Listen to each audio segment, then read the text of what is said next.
எல்லாம் வல்ல எம்பெருமானுடைய கருணையினாலே ஸ்டார் விஜய் டிவி இந்த பக்தி திருவிழா என்கின்ற மகோத்சவத்தை சீரும் சிறப்போடும் பல்லாண்டு காலமாக ஆன்மீக பெருமக்களாகிய நம்மையெல்லாம் ஒன்று சேர்க்கும் பொருட்டு ஒரு அஸ்வமேத யாகம் எப்படி நடத்தப்பட வேண்டுமோ அது போன்ற ஒரு சீரும் சிறப்போடும் நடத்தி கொண்டிருக்கிறார்கள். வள்ளுவன் சொல்லுவான், நெருந்தல் உளனருவன் இன்றில்லை என்னும் பெருமை உடைத்து இவ்வுலகுன்னுவான். தனக்கு உமை இல்லாதான் தாழ் சேர்ந்தார்கல்லால் மனக்கவலை மாற்றல் அரிதுன்னுவான். பிறவி பெருங்கடல் நீந்துவர் நீந்தார் இறைவனடி சேராதார். இப்படி பொய்யாமொழி புலவனாகிய வள்ளுவன் சொன்ன திருக்குறளை எல்லாம் ஒன்று சேர்த்து வேதாந்தமாக சற்று விரித்து பொருளைக்கு நாம் முற்பட்டால் சயேகஹா சய ஏவம் வித் என்று உபநிஷம் சொல்கிறதே, அதே போல பிரம்மம் என்பது ஒன்று. அந்த ஒன்றிலிருந்து தான் இந்த உலகங்கள் எல்லாம் படைக்கப்படுகின்றன, ஜீவராசிகள் படைக்கப்படுகின்றன, அவற்றிலிருந்தே தோன்றுகின்றன, அவற்றையே சென்று அடைகின்றன. இப்படி தோன்றுவதும் மறைவதுமாய் மாற்றி மாற்றி நிகழக்கூடிய இயக்கத்தை இந்த பிரம்மம் செய்கிறது. ஒரு வட்டம், அந்த வட்டத்திலே ஒரு மையப்புள்ளி, அந்த வட்டத்தை சுற்றிலும் இருக்கக்கூடிய சிறு சிறு புள்ளிகளான பல கோடி சிறு புள்ளிகள் உருவான ஒரு வட்டம். அந்த மையப்புள்ளி ஆரம் என்கின்ற ஒன்றை வைத்துக்கொண்டு அந்த ஆரத்தின் மூலமாக அந்த சிறு சிறு பல்லாயிரம் கோடி புள்ளிகளை சுற்றி வருகிறது. தனக்கென ஒரு கட்டுப்பாட்டை வைத்துக் கொள்ளுகிறது. அந்த மையப்புள்ளி என்பதுதான் பிரம்மம் என்பது. அந்த ஆரம் என்பது எதுவென்றால் படைத்தல், காத்தல், அழித்தல் என்று சொல்லக்கூடிய 3 தொழில்களை செய்வதுதான் அந்த ஆரம் என்பது. அதை போலத்தான் பிரம்மம் இந்த 3 தொழில்கள் மூலமாக ஒரு சக்கரத்தை இயக்கிக் கொண்டிருக்கிறது.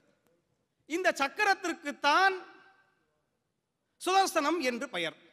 இந்த பிரம்மத்திற்குத்தான் ஸ்ரீமன் நாராயணன் என்கின்ற மகாவிஷ்ணுன்னு நம்ம சொல்றோம். இதை காட்டும் முகமாகத்தான் ஸ்ரீமன் நாராயணன் நானே அந்த பிரம்மமாக மையப்புள்ளியாக இருக்கிறேன் என்பதை காட்டும் பொருட்டு தன்னுடைய ஒற்றை விரலிலே அந்த மையப்புள்ளியிலே வைத்து அந்த சக்கரத்தை சுழற்றி நமக்கு காட்டுகிறான். எது சக்கரமாக சுற்றி இருக்கிறதோ, நம்முடைய வாழ்க்கை தத்துவம் இருக்கிறதோ, பிரம்மத்தினுடைய தத்துவம் இருக்கிறதோ, அதை தன்னுடைய கையினிலே எடுத்து ஒரு அடையாளமாக, தனக்கு ஒரு அணிகலனாக, அதையே சத்துருக்களை சம்ஹாரம் செய்கின்ற ஒரு ஆயுதமாகவும் எம்பெருமான் எடுத்துக்கொண்டிருக்கிறார். சுதர்சனம் என்றால் சு என்பதற்கு மிக உயர்ந்த என்பது ஒரு பொருள். தர்ஷனன் என்றால் இனிமையான காட்சிக்கு உரியவன் என்பது பொருள்.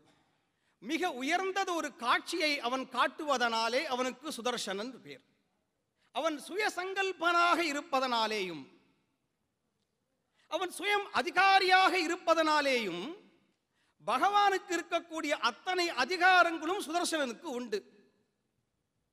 படைப்பதாகட்டும் அல்லது அழிப்பதாகட்டும் அல்லது காப்பதாகட்டும் எந்த தொழிலானாலும் சுயசங்கல்பனாக சுயம் அதிகாரியாக இருந்து செயல்படுவதனாலே அவனுக்கு சுதர்சனன்கிற ஒரு காரண பெயர். அதனால்தான் பிரம்மத்தினுடைய 16 வகையான சக்திகள், அந்த சக்திகளையே தனக்கு அவன் ஆயுதமாக கொண்டிருக்கிறான். 3 தொழில்களை அவன் செய்கிறான் என்பதனாலே அவனுக்கு முக்கண். அறம், பொருள், இன்பம், வீடு என்பதனையே அவன் தனக்கு அவயங்களாக வைத்துக் கொண்டிருக்கிறான். 6 குணங்கள், ஞானம், சக்தி, பலம், வீரியம், ஐஸ்வர்யம், தேஜஸ் என்கின்ற பிரம்மத்தினுடைய 6 குணங்களையும் தனக்கே வைத்துக்கொண்டு ஓம் எனும் பிரணவத்தை தன்னுடைய பிந்துஸ்தானத்திலே வைத்துக்கொண்டு சுதர்சன ஆழ்வார் எம்பெருமானுடைய அடையாளமாக திகழ்கின்றான். அழகான ஒரு காட்சிக்கு உரியவன் என்பதை அவன் காட்டுகிறான். சங்கம் சக்கரம் ச சாபம் பரதம் அசீகதா குந்தம் அன்யுக்ரதம் ஷத்சம்.